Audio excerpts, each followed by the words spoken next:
but being able to speak the language, I think, is super helpful, and I think that translates across to any sport, but also to any profession as well, right? If you can talk the language with them and you can connect with them, I think that those contacts in your phone will come because you're personable and you're able to relate to them. Because at the end of the day, humans are still humans, and you still need interaction and connection in order to like move forward in a relationship, right? Whether that's a working relationship or a personal relationship, right? Yeah. You have to have some sort of connection.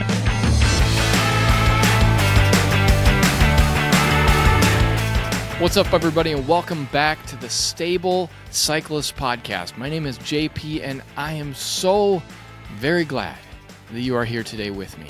Thank you so much for being here and for being you.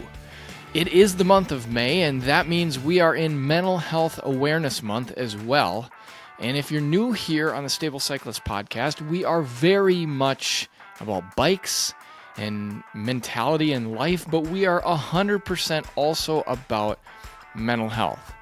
And we have some really incredible guests on tap this month. You got to hear my sister last week talk about how to speak to your family about mental health. Today's guest, Sam Rauchwarter, has a really unique story as well, but we also thought that this month seemed like a great time to have our first Ask Me Anything episode. Aaron Haugen, my main cameraman and close friend who was a previous episode on the pod, is going to join the pod as a co-host and help me answer your questions. So whatever questions you have for me, whether they're about bikes or mentality or mental health, ask away. You got questions about racing the Matahe? Or you maybe have questions about my own mental health that you want to ask me, or you've got questions maybe about some nugget from a previous podcast or a regular YouTube episode, ask away. This is the time to do it. You can drop those questions in the comments of this episode on YouTube, or you can send them in a DM on Instagram at The Stable Cyclist, or you can use thestablecyclist@gmail.com to email Aaron and I, and we will read those questions. This episode is brought to you by Flow Formulas. If you are training for a big race, or you're just training to be a healthy person in life and you want to feel your best on the bike, then Flow Formulas Endurance Mix and Recovery Mix are for you. I, as many of you know, am a very salty sweater, and so I use the high sodium mix, and it has been a game changer for me on the bike. And you can use John Peter 15 at checkout on your next order for a little bit of a discount on those goodies in your cart. Finally, the biggest way that you can help us continue to grow the podcast and help more people find these episodes is share them. Share them with your friends. Share them on social media with whomever you think would benefit from them, because there is a lot of good content in here from the guests that are with me. All right, enough of all that. It is time to bring my friend Dr. Sam Rauchwarter into the studio. Well, Dr. Sam Rauchwarter, welcome to the Stable Cyclist podcast. It has been a hot minute since we hung out, rode a bike together, or that you lived in the area, but it is really good to see you, and especially once we got all figured out what time it is in Phoenix versus the rest of the world. Yes, a little challenging. Yeah, it's all good. We had an original connection. We always start out kind of zero to hero on this, or from like never riding to pro license, but we'll go zero to hero on this one, and we have a history together going back to like 2014, 2015, racing gravel bikes together. I know for sure of one Saturday in 2015 where we really tried to hurt each other before you escaped in a local gravel race and won. And you were a mechanic at the shop that was supporting both of us. And so today you are this guy running his own business in Arizona with being a physical therapist, and you are working with some of the top triathletes and athletes in the world. How do we get from you and I trying to like kick each other's teeth in rural Minnesota gravel racing to what you're doing now. Take us on that path, man. Yeah. Thanks, first of all, JP, for having me. I appreciate it. It's been fun to listen to your podcast, and so now obviously being on here will be a lot of fun too. Man, the 0 to hero. Not gonna lie, man, I definitely enjoyed those gravel races, regardless of what it was, and it was just a lot of fun being out there, and I hope you had the same thing. Obviously, didn't that one race that you're alluding to didn't quite turn out your way, but it was a lot of fun to go out there and race. But no, so I mean, I originally was a swimmer in college at the University of St. Thomas. Ended up, well, I was swam, I ran, and girlfriend, now wife, at the time had a road bike, and she's like, "Oh, you should get into biking." And I said, "Oh, you're pretty cute. I should probably get a bike, and we should go out on a date." And that, as funny as that is, man, that's exactly how I started cycling, and kind of getting into it. But from there, it just all kind of, rolled downhill from there. So I ended up getting a PT school at the University of Jamestown, which is in Fargo, North Dakota, and that's essentially where we kind of ended up connecting. I ended up really enjoying cycling, got more and more into it, found that was kind of my outlet during my kind of mental checkout and outlet during physical therapy school. And so had a buddy who I knew who swam, who was from the area. Shout out Logan Arnold, if he ever even listens to this bad boy. But essentially he had a job at Paramount Sports, which is a local bike shop in Fargo. And he's like, yeah, like, if you want to come in and just build bikes, you can now. So I was like, great, wonderful. So I ended up doing that, and got more and more and deeper into cycling, and started pushing the boundaries of what some of those bikes were capable of. Fitting the fattest tire possible into the cyclocross bikes. Before there was such thing as gravel bikes, and then from there, graduated PT school. Ended up heading back down to the Twin Cities, Minneapolis, St. Paul, which is where I'm originally from, just south of St. Paul. Worked there for about a year or so, and then was ultimately kind of frustrated because I felt like I was a one-trick pony being a physical therapist. I was definitely burnt out of school, going right out of school. I was definitely like burnt out for sure. And then had like a year-ish under my belt, and was getting frustrated that I felt like I could get 85% of people better, but I didn't know what to do for the other 15%, and they were always stumping me. So I ended up doing a sports physical therapy residency down in Tucson, Arizona. And I mean, looking back at it, I do have quite the resume of endurance athletes who I've treated over the years, but how that all actually started was I was out on a run, and there's this bike trail in Tucson called the Loop. I don't know if you've ever heard of it. Essentially, it's a 55-mile paved pedestrian-only trail all around the city of Tucson, and it has branches and arms and stuff. So it's like 120, 130 miles. It's insane. But I was out on a run. Just like, again, a little mental study break, need to, get a little endorphin rush, a little exercise, and a little break from the world. And all of a sudden I ran by this person, and I was like, man, she looks really familiar.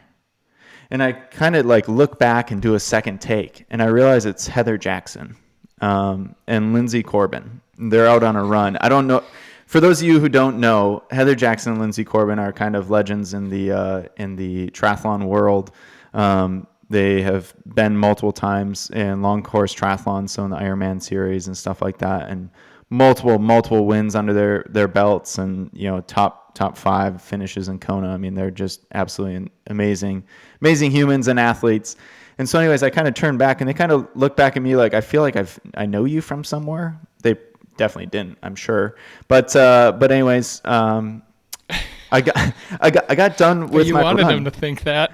Right. I was like, wait a minute. And they kind of like looked back at me, and I was like, was like, I feel like I definitely know who you are, but I'm sure that they probably didn't know who I was. I don't know. I need to ask Heather and Lindsay about that sometime. But essentially, I got back to my apartment at the time, and texted my mentor, and I was like, oh man, I just saw like Heather Jackson and Lindsay Corbin, like they're crazy good, like Ironman triathletes, and like it would be so cool to treat them. And she goes, go for it. And I'm going, what? She's like, yeah, go for it. And I'm like, what do you mean go for it? Like, go for what? And she's like, why don't you message them and see, message them, reach out to them, see, if they need anything. And I'm like, okay. So I formulated this message, sent it out to them, sent out to Heather Jackson, Lindsay Corbin, and then Ben Hoffman. How long did you work on that message? Far too long than I care to care to mention. No, it probably took me an hour to craft that message or so. Days? No. Oh, okay, just okay. probably an hour for a 2-sentence message. But anyways, I ended up reaching out to the three of them. And so Lindsay Corbin, Heather Jackson, and Ben Hoffman, who's also another local Tucson triathlete. And they all got back to me. They're all super nice. Hey, thanks, appreciate it. If I need anything, I'll let you know. And Ben Hoffman actually messaged me back and goes, actually, we do. I hurt myself yesterday. When would be a good time to come in and see you?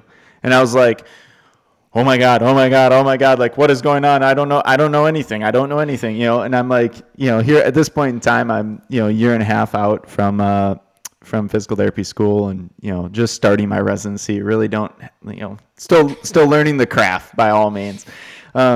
Anyways, fast forward, have a great session with them. He did end up actually having a very significant injury that kept him out of the World Championship that year. Rehabbed him back. He felt really good, and then in January, once his rehab was done, he's like, hey, why don't you be my strength coach and PT? So if I need stuff, I can, come to you, and, you can program my strength, and that'd be great, and whatever. And so anyways, we ended up doing that, and he just had an absolute rock star year. He won Ironman South Africa and set course records in the bike and the run, both in that same year. And so just had multiple awesome years with him. And then once you have one domino fall, then more start to fall, and then the more and more and more and more. And so ended up going, they invited me over for dinner a couple times. Ben and his wife Kelsey did. And before you know it, Heather Jackson's there, and Sean Watkins, or Waddy from Waddy Inc. is there, because Heather and Waddy are married. Great people. And so then you start meeting them, and you start meeting, then I met Lindsay, and then Sebastian Kienle came over for training camp. And so, Ben said, hey, is it okay if, he uses the gym and lifts? And I'm like, absolutely. By all means, let's do a gait analysis. I'll offer you a free gait analysis, right? All sorts of stuff. And then, in terms of the Team USA stuff. So right now I do physical therapy for Team USA Triathlon. Ben's coach, his name is Ryan Bolton. He was Ben's coach throughout most of his last half of his career or so. And anyways, I got to know him fairly well just through the rehab process, and then strength training, and having him trust me with strength training. And normally, I moved up to Phoenix, and normally I'll get a call or a text from him that says, hey, call me whenever you can, which normally means, oh crap, somebody is hurt. SOS, I need you to fix this now. And so I call him. I'm like, hey Ryan, what's going on? He's like, oh, nothing. How you doing? Just starts making small talk. And I'm going, so what's up? What do you need? And he's like, oh, well, I got this job with Team USA, and, I think that you'd be a great therapist for them. And, would you be interested in traveling to these events and stuff like that? And it's just one of those things where, you just never really know what's going to happen, and what one thing will lead to another.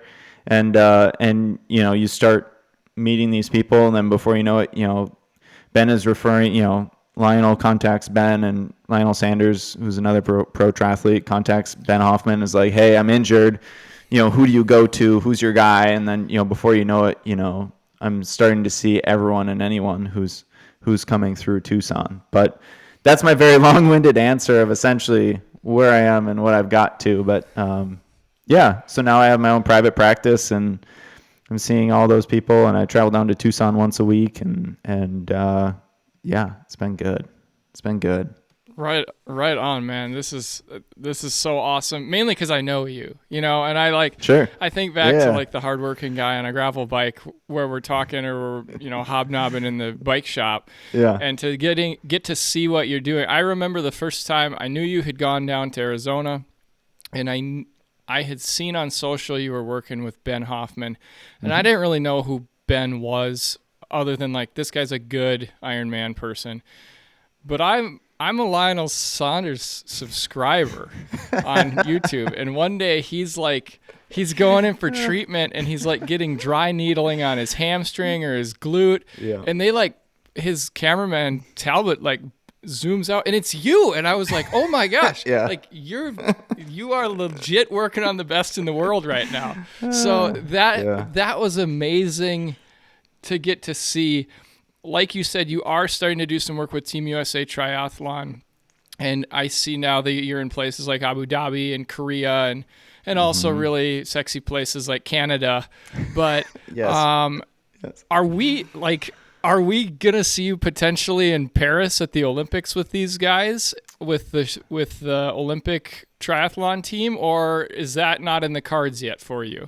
I wish, man. I wish. No, not not in Paris this year, unfortunately. I would love to go to Olympics someday. I would absolutely love it.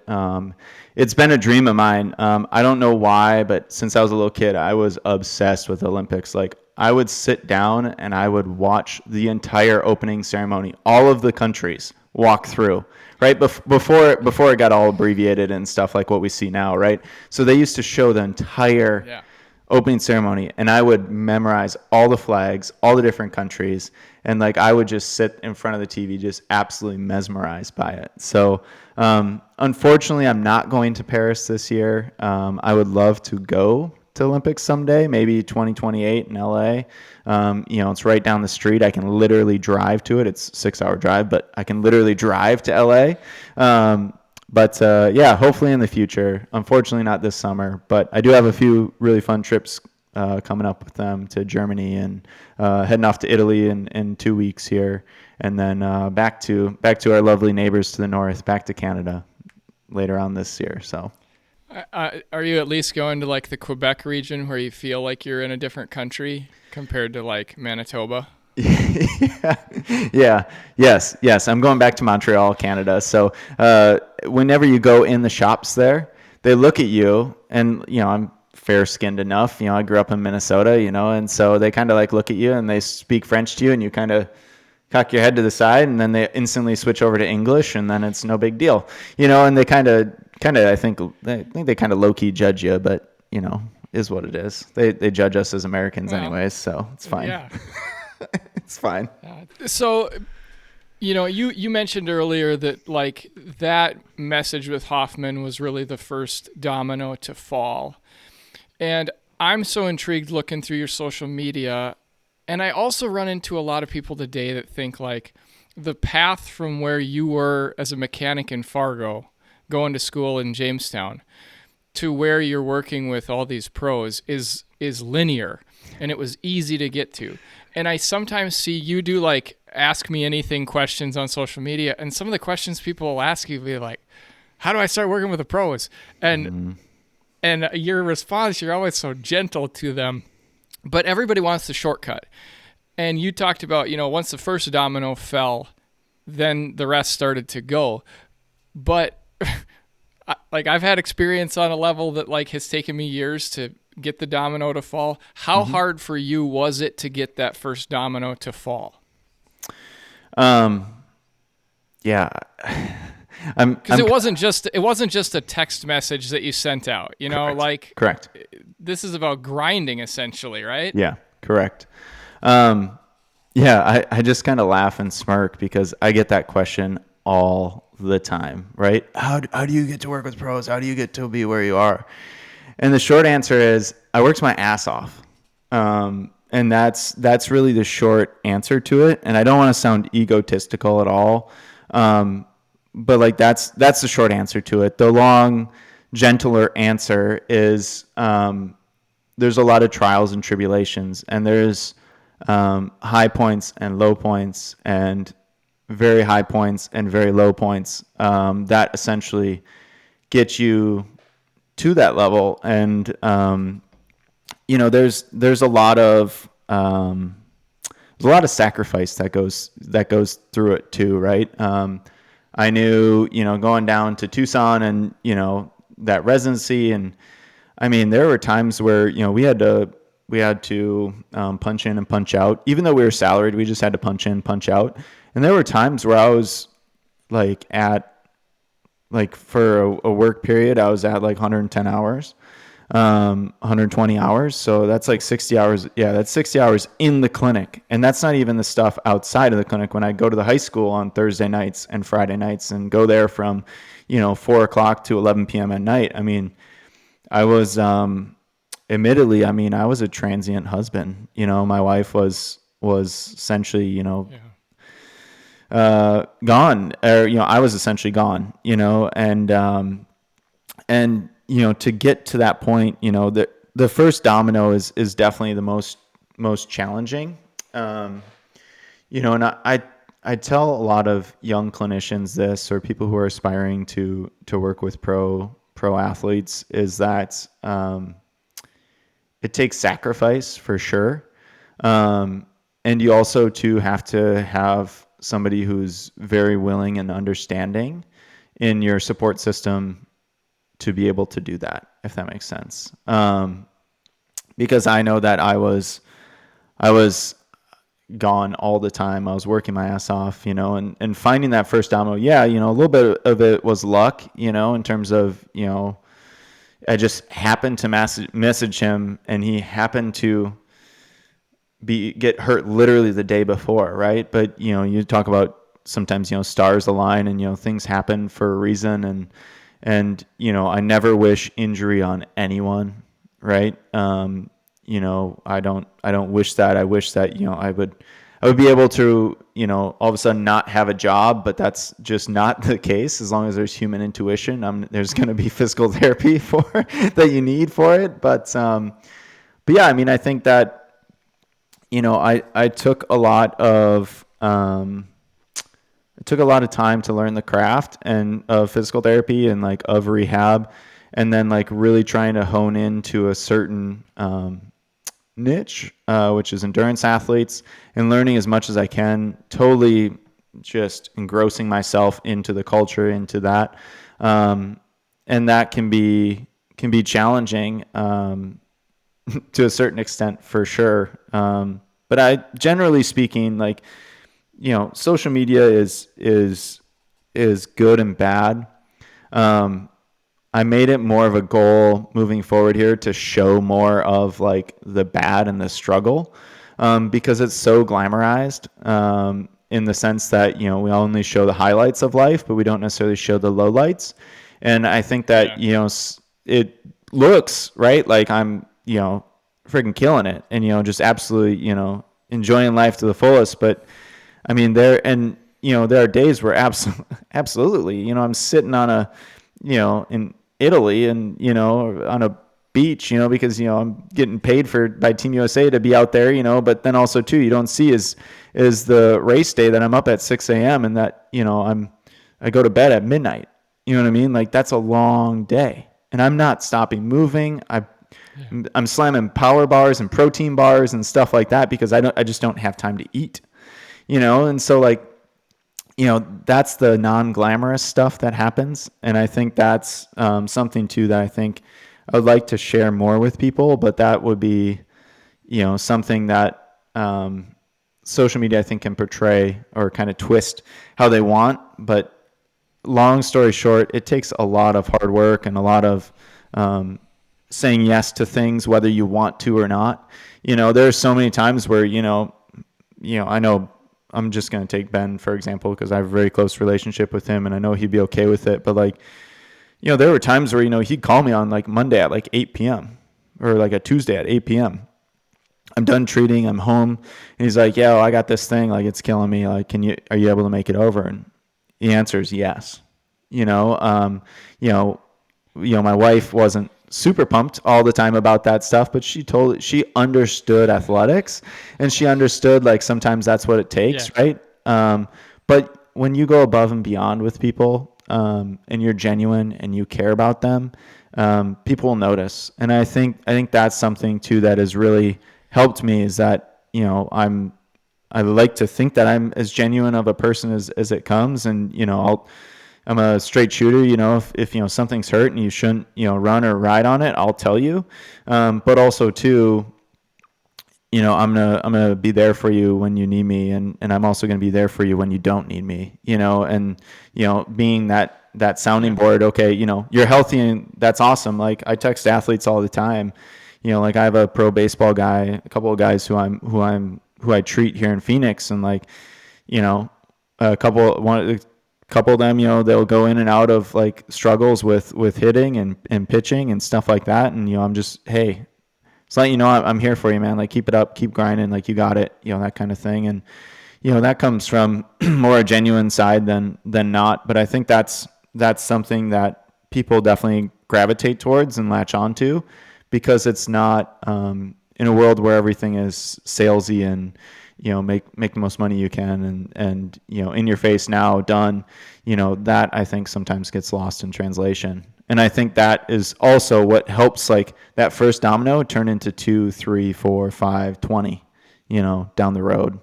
Yeah, 100%. And to me, the text you sent to Ben and to Heather and Lindsay that got the ball rolling, to me, that's not where the luck is.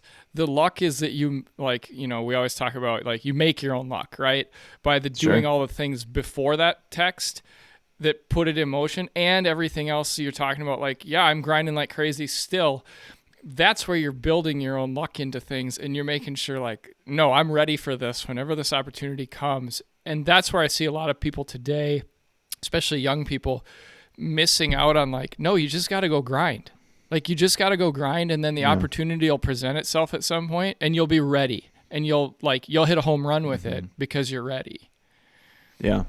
So with all these hot shots in your phone and in your contacts, who is, you maybe can't say because this is medical related, but like, who is the most, what's the best contact you got in your phone that you can disclose to us? Oh man. I don't know. I got a lot of pro athletes. I got some pretty high names. There are some people who I definitely can't say, and I don't mean to be that type of person, but there's some pretty good. There's some people who are making multiple millions of dollars a year in my contact list. But I can't say for a few different reasons, but both medically and also absolutely you can't. For sports side, but no, I mean there's the thing the thing is at the end of the day they're still humans, right? And they still need human interaction, and they still need normal conversations. There's I know that I've had a lot of pro athletes come to me because I treat them like a normal person, right? I'm not, oh my God, it's so-and-so, oh my God, this is crazy. Like, I can't believe I'm treating them. And, the first one, when Ben came in, of course I was nervous, because I knew that was my shot. You know what I mean? Like, I knew that was my shot. That was my opportunity. I knew that was my shot. I was more nervous because I knew that was my shot than the fact that it was Ben Hoffman. No offense, Ben, but you know what I mean? Like, because I knew that that would spur more opportunities if I hit it out of the park. And like you alluded to, like being prepared and being ready for it, like absolutely. I mean, I think, at that point in time, I was like 2 or 3 months in my residency. So I was very young, very new into it. but my passion for endurance sports and triathlon was there. And that was, I think, a differential that made Ben go, okay, like, we'll do it. Right. And like, see where this goes. Right. And, you just never know like what stuff you do in the background. And like, I worked at a triathlon store in Minneapolis, right? Like I knew all the gear. I knew all that stuff, right? So I could connect with him on that level too, right? Which was different than what they see in most physical therapists, right?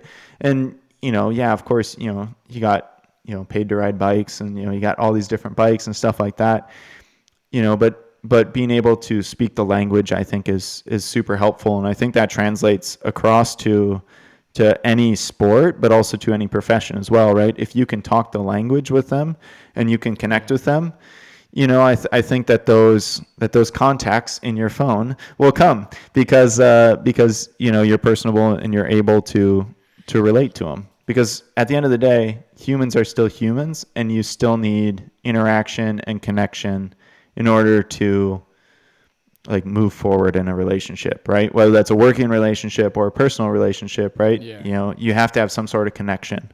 Absolutely. Sam, you aren't just a physical therapist or a physio. I do love that you call it a physio, man, because like, coming from the world of like European sports. Yeah. And like, I don't really watch American sports, and they're never in European sports referred to as a physical therapist. So like, it just warms my heart every time I see your name on social or I see something from you, and I'm like, oh, he gets it. Like he understands. It's a physio. It's a physio. So, but you aren't just a physio. Like, yeah, you are a multi-time Ironman finisher. You finished Leadville. I'm sure there's a lot of, I think you've finished Whiskey 50. There's a lot of other events I'm missing, but you have been really outspoken in those finishes. You have not just been like, hey, I'm dope because I finished Ironman. I remember the first time you finished Ironman, the post didn't have anything to do with the race. It was about, I have hemophilia. And when I was a kid, there were conversations telling me I couldn't do sports. If I'm remembering that correctly. Yeah. And I want to talk about that because like anytime I hear stories where I'm like, man, let's give hope to people that have something going on, that no, you can go do what you want. And for me, like, it's a big reason I do this. Like, I have bipolar. Yeah, you can still go live a life. You can chase your dreams. For you athletically, finding out you had hemophilia at a young age and then having to deal with that, what was that like? I guess let's start there and then move into the bigger events that you've accomplished since then. Yeah. So hemophilia essentially is a bleeding disorder. So I don't make one protein in a clotting cascade. So essentially you have, think of it like a chain. So I'm missing a chain link. And so I don't clot as fast. For those people who don't know what hemophilia is. And so essentially, normally what happens is people with hemophilia have internal bleeding issues, normally into some sort of joint. And we call that your target joint. My target joint is my right ankle. So I will spontaneously have bleeding, and essentially my ankle will puff up like the size of a softball if I don't take care of it properly. Growing up, I have, normally it's a genetic, normally carried disorder. So normally it passes on and normally it skips a generation. I had zero family history of it. And so we did not know about it.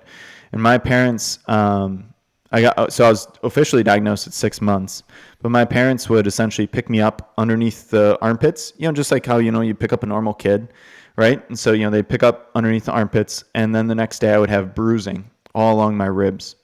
And so you can imagine, how my parents felt about that. And, I have an older sister. And so my parents were like, whoa, something is not right, and people would, it's sad, but like, kudos to my mom for like being an absolute warrior, but like people would literally stop her in the grocery store and tell her to stop beating me, and like, because, they thought it was child abuse, right? Cause I had bruises all over and stuff like that. Anyways, eventually ended up getting diagnosed with it. And I was lucky enough. My dad was in the medical world, so he was a dentist, so he understood a little bit about the process of hemophilia, and like they also too agreed that they wanted me to have as normal of a childhood as possible. And so, I was able to play all the sports that I wanted to. I wasn't able to play football, lacrosse, and hockey. I could play hockey and pond hockey. Growing up in Minnesota, of course, you want to play pond puck. But with that, I wore knee pads, I wore elbow pads, to like try and help prevent stuff, and it was a little weird, but you're so young, you don't even think anything of it. Other kids don't think anything of it, And by the time the bullying age comes around, then you drop the knee pads and you just kind of suck it up, And but anyways, growing up also too, I was the poster child of like somebody with hemophilia, right? I played golf and I swam. Two very low impact, low injury sports.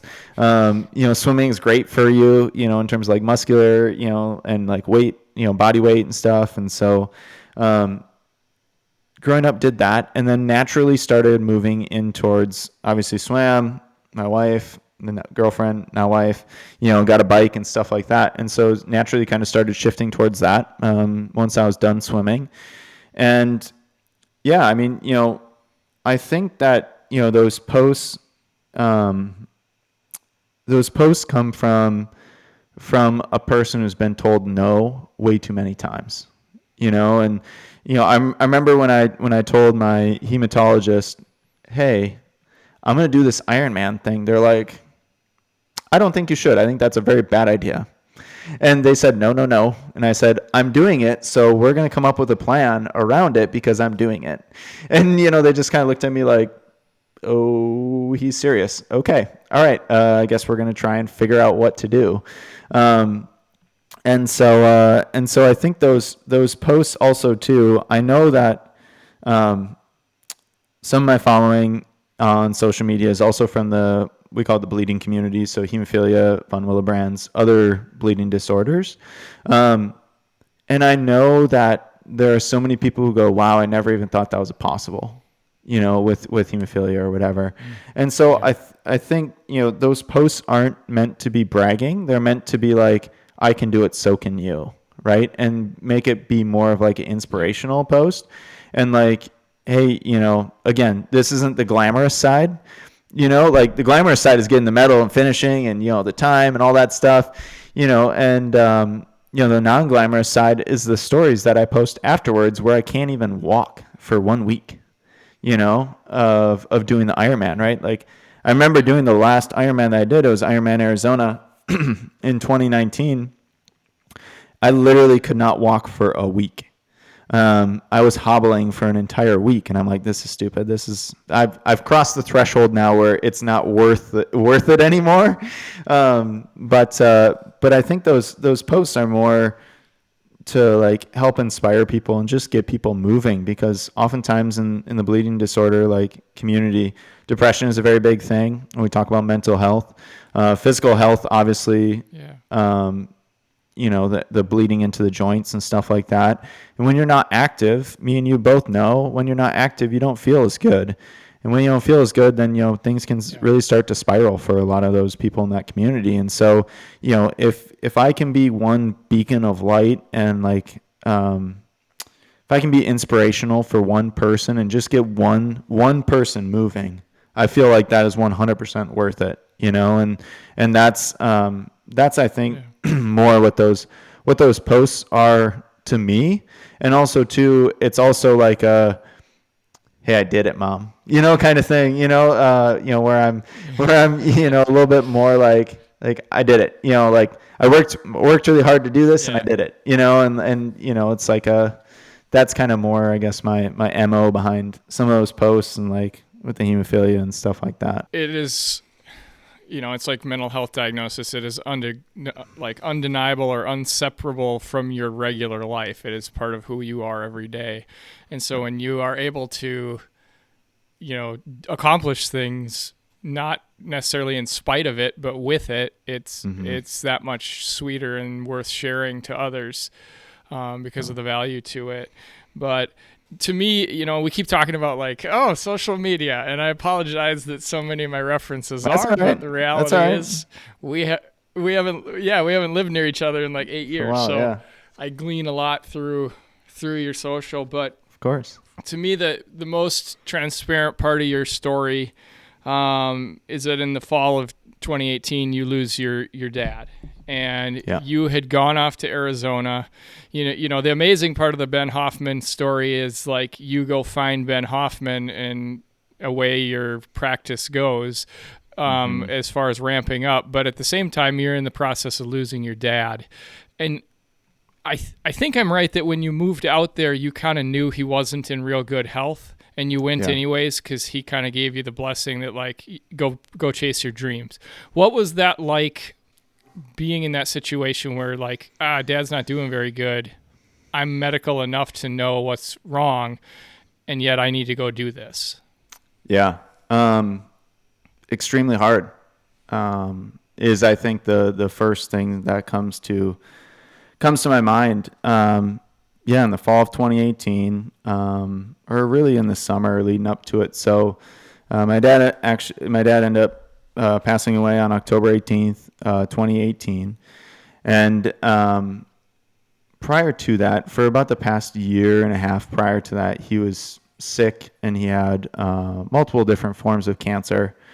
Um, the hardest, trying to think of how I can like best like go about this and answer it. Essentially, the hardest part is that I knew enough medically from my background in physical therapy to know what was going on and know that it wasn't a very optimistic outlook on his cancer treatments, and that is sad. It's challenging. It's a blessing and a curse, right? I knew that my time was limited, so I tried to spend as much time as I could with him that summer, around, getting a job. And, if he felt good, we'd go out and golf. Or, if he didn't feel as good, maybe we'd try, 18 holes and okay. Or, driving range. Okay. If that didn't work, we golfed a lot, obviously. But if that didn't work and he wasn't feeling good, that's fine. Then we'd watch a Minnesota Twins game, and just trying to spend some time with him. The other hard part too, and I don't blame my mom at all for this, she always wanted to know what it meant medically because she knew that my dad would never tell her what it meant medically. Um, and that was very challenging, personally, just because I kind of knew what was going on. And my mom always, and I know, my mom needed to hear the most positive, optimistic thing possible, right? And Yeah. that is very challenging when you have when you're raised to be truthful and honest, and I didn't want to lie to her, but also too I didn't want to sugarcoat it. And so, I kind of laid out the facts and tried to like show her like, hey, like this is kind of what happens with this. Um, and so anyways, I ended up applying to residencies. I got into a residency with the start date of August 1st. And so I think I had 48 hours or 24 hours to make a choice, to make a decision on whether I wanted the residency spot or not. And so I didn't know. And like, and then all of a sudden it was like, okay, now you need to make a decision within 24 hours. And I was like, holy shit. And trying to figure this out. I talked with my mom and dad a lot. Mainly my dad, because he knew what was going on. He knew his prognosis. I knew what was going on. I knew his prognosis. And like he was waiting on a bone marrow transplant. And he essentially ran out of time. And wasn't able to find somebody in time. Yeah. And we had some really tough conversations about going and doing a residency versus staying at home, being at home, and that kind of thing. And ultimately, my dad and we came to the resolution. I remember my dad specifically saying, "I didn't raise you to keep your wings in. I raised you to to let your wings spread and fly." Sorry. Oh, you're good, man. We never need to apologize for getting emotional, especially talking about loved ones. It was not what I wanted to hear, right? Because, Yeah, right. because I wanted to stay there, be there for my family, be there for my sister and mom, knowing that hard things were gonna happen. Versus, my dad essentially taking off the handcuffs and, allowing me to pursue my dreams. And that it's hard. I mean, especially knowing that, excuse me, that his diagnosis was ultimately going to be fatal. And so, and knowing, what he's dealt with leading up to that point, and knowing that, okay, like, he's been riding the roller coaster, and eventually, like, the roller coaster doesn't come back up, and so anyways, I talked with my mom and about that, and I know that my dad talked about that.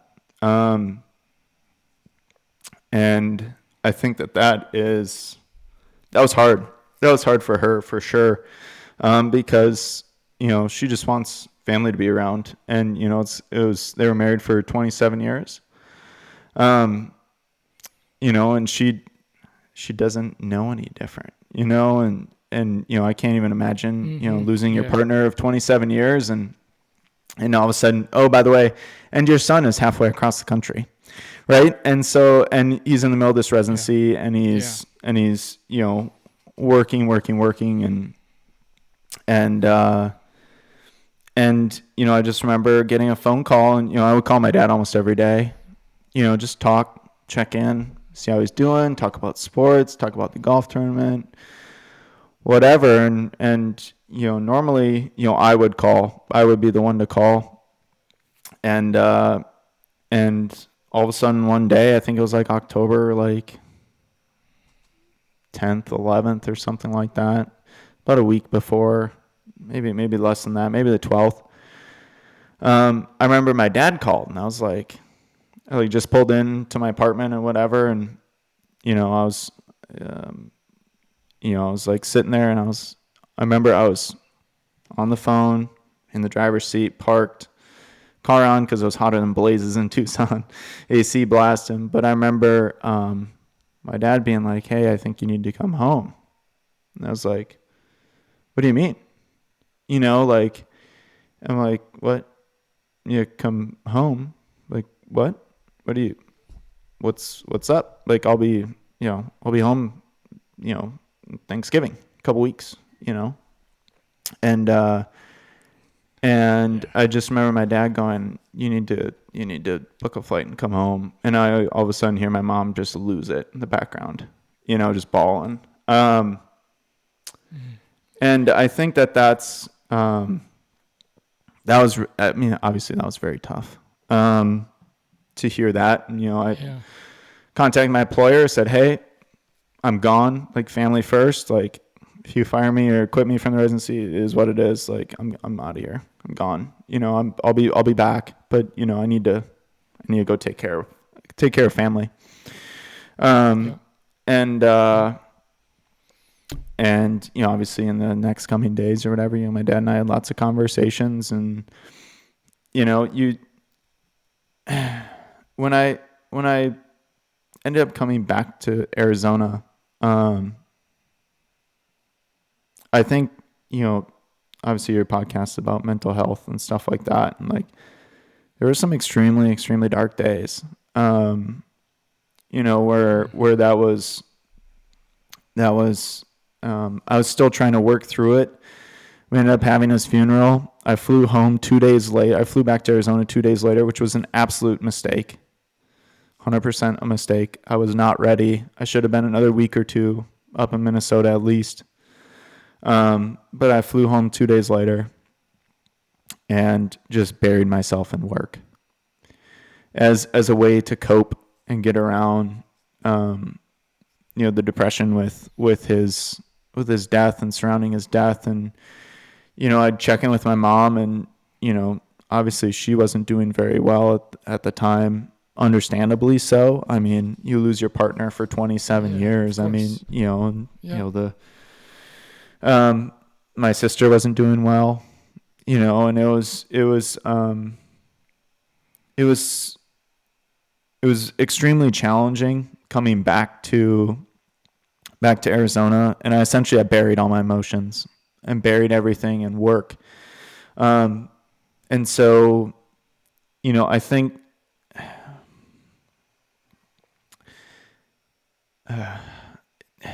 it was good and bad, right? It was good because it allowed me to be where I am today, because I got so obsessive over something else and buried my head absolutely into it.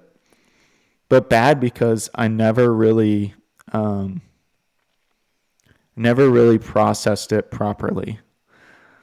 And, that was something that, a couple of years later I had to deal with is, okay, I'm done with this residency now, and I'm done with, all this stuff, and, and now what? And I know that it still also too has lingering effects on all relationships that I have with people. Mainly because my relationship with my wife was much different. There was good times and there's some rocky times, and that's to be expected with any sort of marriage. But all my friends back in Minnesota, that I literally was hanging out with and whatever, a couple months prior, I stopped reaching out to them. I got so obsessed and buried in my work, and as a result of it, I still have good friends who live in Minnesota and who, I know will always be there for me. But that took time though to repair that relationship with them. And there were times where I went to a very, very dark place that I don't really care to ever be at again. And that's, and whether that was, over, lost my father, or, your life essentially gets over, the table gets totally flipped up on its head. My dad and I were super close. For context too, we would golf in the fall. We'd go hunting all the time. Every weekend in fall, we were together all weekend hunting and stuff like that. And so we just had a very, very close relationship. And then all of a sudden, you can't call anymore. You can't talk to them anymore. There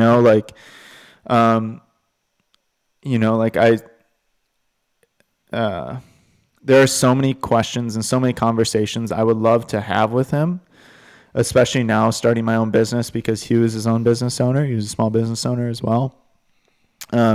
So I would love to talk to him about stuff like that. I'd love to talk to him just about hey, did you see that crazy catch on, that the Twins made? You see that crazy game last night? Just silly stuff that, you take so much for granted. And, I think it's unique. My friends, who I have in Minnesota, my core group of friends who I've kind of grew up with and we're really close.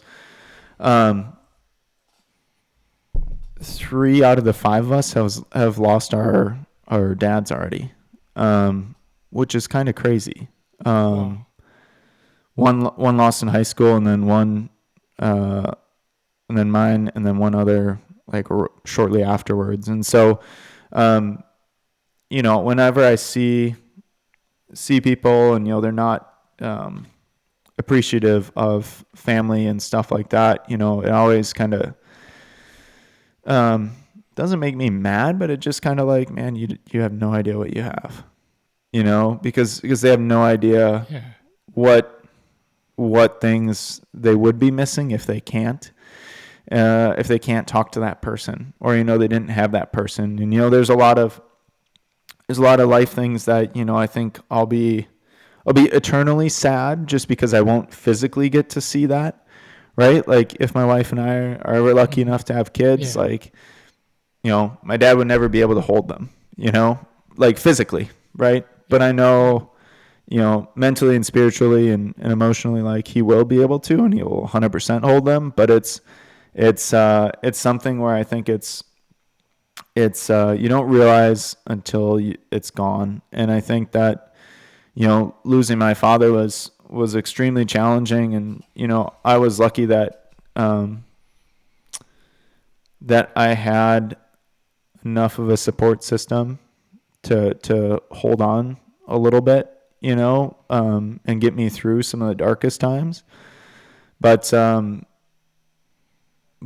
just like having those relationships and like talking about it with people, I found too to be like very therapeutic. I know, we've talked a lot about Ben Hoffman and stuff, and every Sunday, we would lift, and I would open up the clinic, we'd go and get on our lift and stuff like that.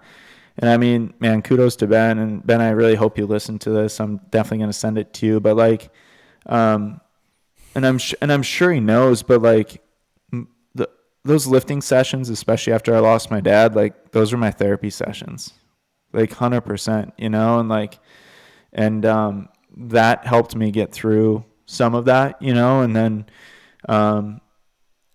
I could tell too that like Ben, at least this is my perception, that him and his dad, his relationship changed after seeing like what happened, with me. And maybe it did, maybe it didn't, I don't know. But I really appreciate those like pseudo therapy sessions, even though they weren't supposed to be. But just like getting a good lift in, a little bit of bro time, where you can just talk and get some good work done and stuff like that. But there were some very dark times post lift, and I tried to absorb it in work, and that wasn't the right choice. But also too, like that's also I think what has allowed me to succeed, which is like a challenging conundrum. I think like in my own brain, to try and like wrap around is that like, oh, I probably wouldn't be here if like if X, Y, and Z didn't happen. But it's it's challenging. I don't know how else to like describe it. Hopefully I'm describing it well enough. So like understand it. You're great, man. But yeah, you're great. This is, I knew coming in we were going to talk about this. Obviously it's honestly a big reason I wanted to have you on here, not to make you cry and like, thanks, man. Get super emotional, but just, no problem. There's every single person either has lost somebody really close, whether it's a parent or a spouse or a kid or something, or they're going to. Like you don't escape this. Like this is a normal part of our lives, and it is crushing. As adults now, when we see it, how it plays out in their lives, it is crushing for people when it happens, especially if they get stuck.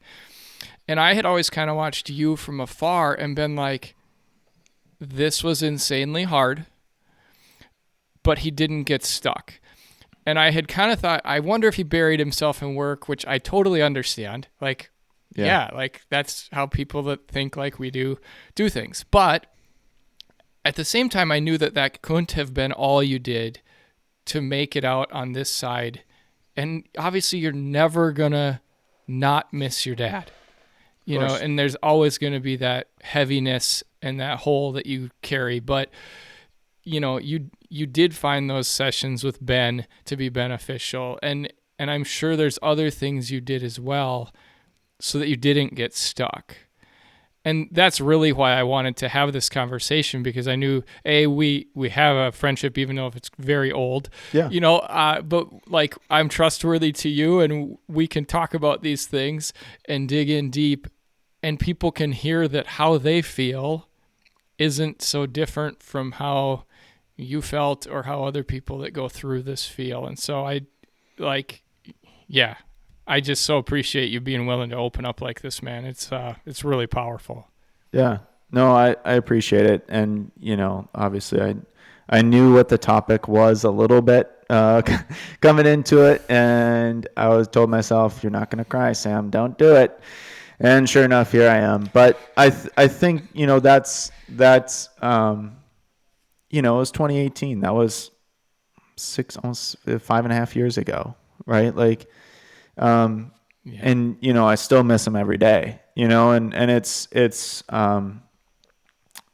something that you're right. Like you every day I'll think about him, and it might, someday it's more than others, right? Some days I'm super sad because, man, I can't believe this. Like, this is happening in my like professional career. Like, this would be so, like, I want to call him and just tell him. And, obviously, I call my mom and tell my mom and stuff like that. But it's just, they're different people. And, my relationship with my mom is also very good, but, it's different people. And, you talk to people in different ways, and, those are two different people. And that's always something that I think, that you kind of deal with day to day. But like you mentioned, like, I didn't get stuck. Like, I 100% got stuck. And I think that's something important, is that, like, yeah, I did get stuck. The difference is that I was able to somehow pull myself out of it, and I think, there are days where it was like extremely dark, and like, you're like, man, I just don't want to do anything today. And then there are days where you're riding high and you're like, life is great. Like, this couldn't be better. It's a beautiful day and stuff like this. And, hey, my parents and mom and dad would be so proud of this and that. And, then there are other days where you're like, man, like, I need a sounding board, and I need something to be able to like sound off of. And I think that getting stuck, trying to figure out how I can like describe this, like, it's cliche, but you hear people talking about, in order to get stuck, you have to hit rock bottom, right? In order to pull yourself back out. And I mean, I don't think I'm any different. I think that there was definitely a time where I was like rock bottom, and it wasn't pretty. It wasn't great. I did not enjoy it by any means. But that, I think, is something, though, that like you have to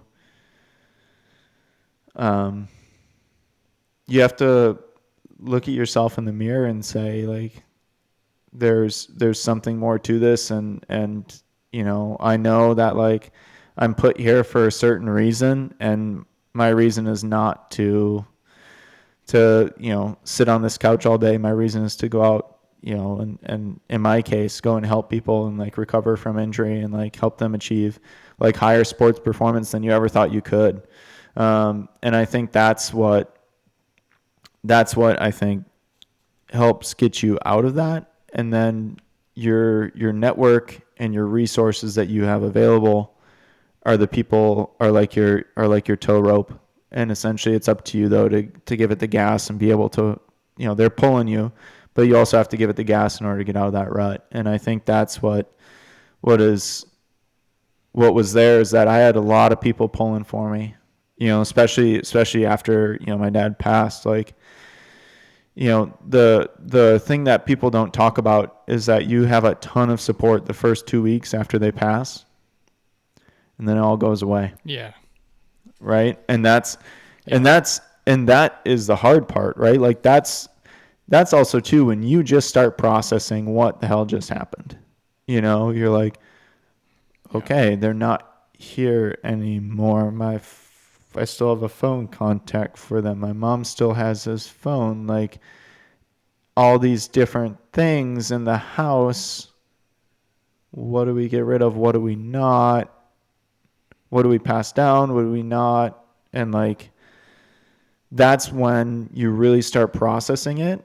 And I think that's something that I have really learned is that like, yes, 100% show support when someone has a loved one who passes, show support right away, because that's super important, because like there's initial shock with that. But also too, call them a month down the road. Call them 2 weeks after. Yes. You know, we're like, Yes. because that's honestly when they actually need you. It's not, yeah, of course they need you right there. Like all the people who showed up to my dad's funeral, like 100%, like it was incredible. He was a dentist. He had his patients freaking showing up to his funeral. Like, I'm sorry, but like no one really loves the dentist that much, right?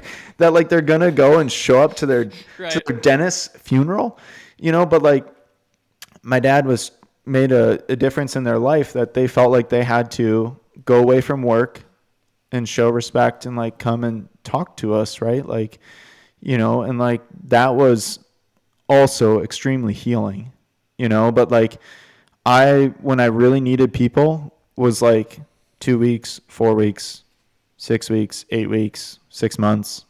Like that's really when I needed people to like call and check in, like, hey, how you doing? Like, you doing all right? Like, I'm here for you, you know, whether, you know, and, you know, I know that there was times where, you know, I reached out to some of my buddies, and I'm sure at some points it was inconvenient and some points it was fine, but also too, I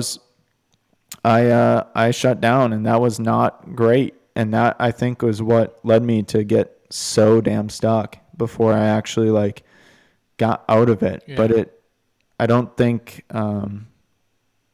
and like, I know my mom and sister also got stuck, and that was a struggle, because we were all kind of stuck at the same time. And, you know, I didn't realize how much my father was the glue of the family.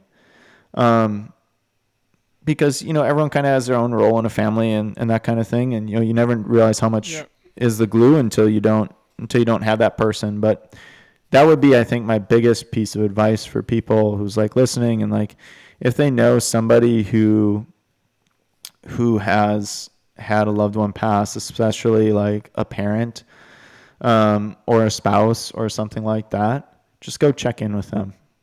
Hey man, how's it going? I'm here for you. You know, like even something simple like that. Like I remember, I had a buddy text me, and it was like a week after, and I was starting to struggle because I went back to work. I was like, this sucks.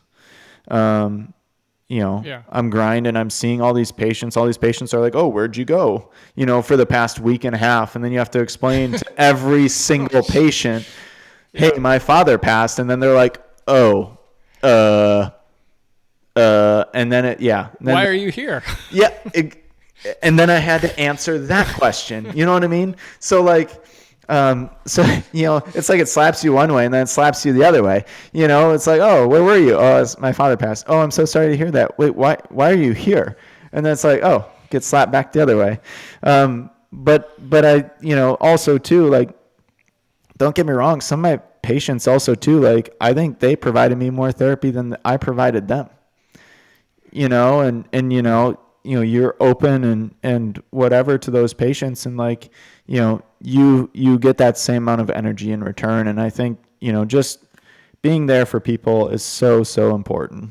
And I think that's probably, if I had to stress one thing, is just to like be there for people, and like send them a text or call them, send even a text, quick text, takes 30 seconds, right? Not even 10 seconds. Hey man, how's it going? I'm there for you. Like, you doing all right? And like, you just never know how that can change somebody's like perception of the day and like how they're feeling mentally. Absolutely. Sam, you talked about your advice for people on the outside in this situation. What would be your advice for the person in your shoes about how to move through things? Because I think that's equally as important. And maybe you don't have real concrete advice for them, but my guess is you do. Yeah. I would say the biggest thing for people internally is to like find help if you need it. And I know that I was super reluctant, not gonna lie.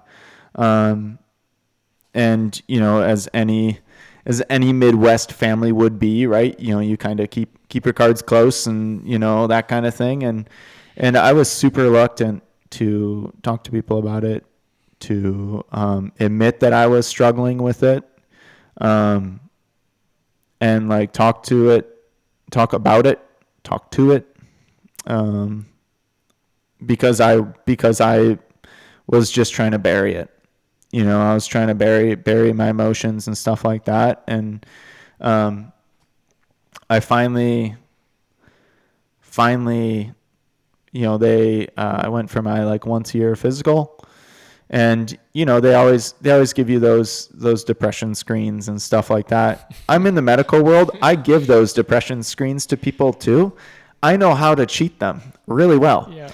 Right. And so, and better than anyone. Right. And so, for a couple of years, like I cheated it, because I didn't want to talk about it. I did not want to talk about it. I did not want to admit it. I did not want to admit that I was struggling. I did not want to admit that I had some struggles with some depression. And finally, I just remember, I went to that one appointment, and I answered it honestly, and all of a sudden, the social worker came in, and they always go over that stuff or whatever, at this annual appointment that I have, and they're, oh, yeah, you're doing great, okay, great, awesome. Well, if you need me, here's my contact info, blah blah blah. And I know the social worker. I was there for 2 or 3 years prior, and I'm sure she was going in there being like, oh yeah, he doesn't need anything, he'll be good. Like, and all of a sudden, it was just the floodgates opened, and everything came out, and it was super relieving, but also too, I had that own internal fear still of like holding on and like, oh my God, what did you just do? But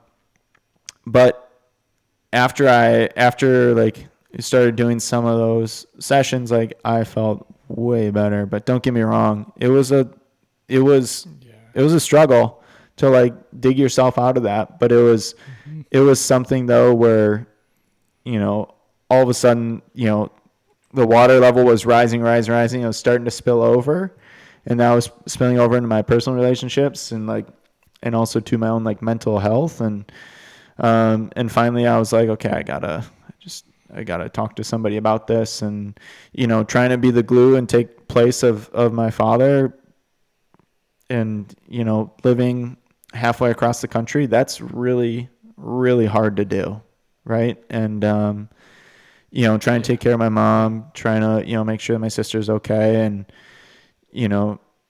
my mom was definitely lost. I was lost. My sister was lost, and I was trying to hold everything together. And that wasn't something super beneficial for any of us. But I think once I started like reaching out and actually like talking about those things, it was much better. And like, I'm definitely happy to say I'm like in a much better place mentally now. But don't get me wrong, like there's still ups and downs, and there's still ebbs and flows. I mean, as there's good days and bad days, just like I talked about, some days, I see my dad and I just kind of smile, or I'm out on the golf course and, I just kind of smile like, man, he would love this golf course, and like, it would be so much fun to play, and whatever. And then other days it's like, oh man, like this really sucks. I really want to talk to him about this. But just like anything else though, like there's good days and bad days. And I think that's really important to like be mentally stable and able to overcome those small humps. And so they don't become a larger mountain that you have to climb up and over, like what I did, where I dug myself so much into a hole that, it took months to get out, but I was still functioning. Yeah. Right. I was still treating patients at a high level. I mean, all of the stuff that we talked about with all the pro triathletes and USA and all that, like all that was still happening. So like, I think that's what's really crazy when people hear this story. And like, admittedly enough, I haven't told this portion of the story before. Like, but I think people would be, I don't want to say confused, but like people will be like, wow, like that's kind of crazy. And like looking back at it, I'm like, yeah, that's batshit crazy. Like I can't believe that like I accomplished all of that while still going through all of this. Like that was a little crazy, but I think also, that also helped me get to where I am. But that speaks. Go ahead. Yeah, and that speaks to like what a real mental health collapse can look like. And people know my story, know that like I was in the middle of the most successful soccer season of my life. And like 3 days after I hit bottom, I won coach of the year. Like nobody would have guessed it except for behind the scenes, I was just a complete disaster. Yeah. And I think it speaks to, you mentioned I finally filled that thing out honestly, the GAD and the PHQ that they always give us at hospital visits. There's so many people that I've talked to that are like, yeah, I knew I was at the bottom because I finally like filled it out, like legit. And then I realized like, whoa, we got a problem here. And I can speak personally to that too. Like I know that feeling. And so, I just to everybody, be honest about how you're feeling, folks. And like, there's nothing to hide. And we are two Midwestern boys. And, you were talking about going through all this at a time when we're like, we're supposed to be tough and we're supposed to just internalize it and we don't have to. Yeah. And thankfully now we're starting to be able to have these conversations more. And I'm glad we can talk about it. And I'm glad you can get it out in the open. And everybody's just going to be like, man, I'm really glad you made it back out the other side alive, because I think we all have friends that didn't. And so it's this, like I said earlier, this episode took a zig that I kind of thought it might, but it took it like way harder than I had anticipated in the best possible way. This is absolutely no, don't apologize. Don't apologize. This is amazing to hear this. And I think about so many people who have gone through this same thing and feel like they're alone or feel like somebody doesn't understand. And so many of the things you talked about are just right on the money that the general public needs to hear. And so I'm really, thank you for coming on, Sam, today. If people want to find you, if they want to follow along with your ever more realistic social media presence, where can they find you? Yeah, Instagram is probably the best place to find me. That's where I post the most, and stories normally within Instagram are probably like the real raw stuff. But my Instagram handle is the Endurance Physio. The and Endurance both have an E, so it's the and then Endurance and then Physio all in one. But yeah, that's probably the best place to find me. It's the most used platform I have. So you also have a podcast, correct? Yeah. Sorry, I should really. I need to get better at this, man. I need to learn how to plug my podcast and stuff. So I. I do a podcast with a buddy, Will Gonzaba. He's another PT, and we talk about endurance athletes and physical therapy and rehab and performance of those. And the podcast is called the Endurance Physios Podcast. So right along the same lines, but the Endurance Physios Podcast. And that's awesome. So please follow along there and follow along on social media. I'd love to connect with people.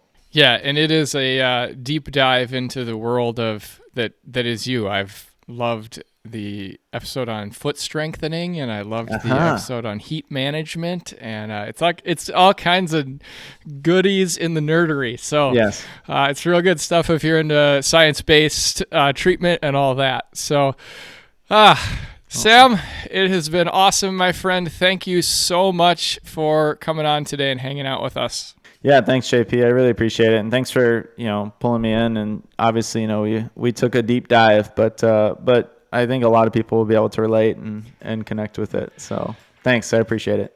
100%. Dr. Sam Rauchwarter, everyone. Ooh, thanks for listening today to what was a very heavy episode with Sam. And probably more importantly, do me a favor and reach out to the people around you in your lives and let them know you love them. Like Sam said, it's 30 seconds to send that text. But heaviness in life is always, 100% always lifted when we know we aren't alone. It maybe doesn't lift permanently, but it lifts momentarily when we feel loved by those around us. Finally, the Stable Cyclist podcast is a twice-monthly show focusing on long-form conversations about bikes, mentality, and when the situation is right, we will dive deep into mental health. Episodes always drop on the first and third Monday of each month, and we'll also have bonus pods when possible. Have an amazing day. Thank you so much for listening, as always, and most importantly, remember that you are loved.